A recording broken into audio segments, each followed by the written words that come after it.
Ang Fantasy World ay isang sikat na pasyalan sa Lemery, Batangas na may kakaibang disenyong inspirasyon mula sa mga kastilyo at mundo ng pantasya. Ang pinakasentro ng Fantasy World ay ang malaking kastilyo na tila kinuha mula sa isang fairy tale o medieval na kwento. Ang mga gusaling ito ay may Gothic at medieval architecture na nagbibigay ng pakiramdam na ikaw ay nasa loob ng fairy tale. Matatagpuan ang Fantasy World sa Lemery, Batangas malapit sa Tagaytay City dahil dito madalas itong dayuhin ng mga turista na pumupunta ng Tagaytay. Ang Fantasy World ay orihinal na binalak bilang isang eksklusibong club para sa mga miyembro lamang, ngunit binago ito upang maging isang resort theme park na bukas para sa mga turista mula sa Metro Manila at Calabarzon. Noong 1997 nakatanggap ito ng endorsement mula sa Department of Tourism.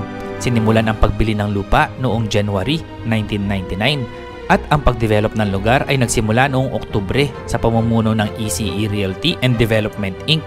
bilang unang developer ng proyekto. Noong 2001, binigyan ito ng mga pioneer na incentives ng Board of Investments.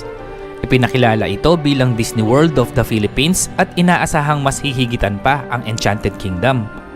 Ang proyekto ay may tinatayang halaga ng 17 billion pesos at inaasahang magiging ganap na operational pagsapit ng 2005.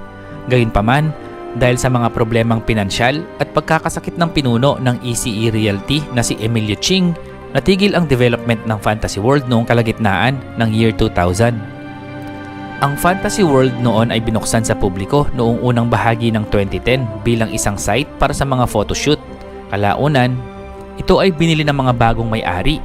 Bagamat hindi natuloy bilang isang malaking theme park, ang Fantasy World ay naging isang tanyag na lugar para sa mga photoshoots, prenuptial pictorials at mga video shoots dahil sa magagandang tanawin at kastilyong disenyo. Maraming turista ang pumupunta dito para kumuha ng mga larawan na parang nasa isang fairy tale ang setting.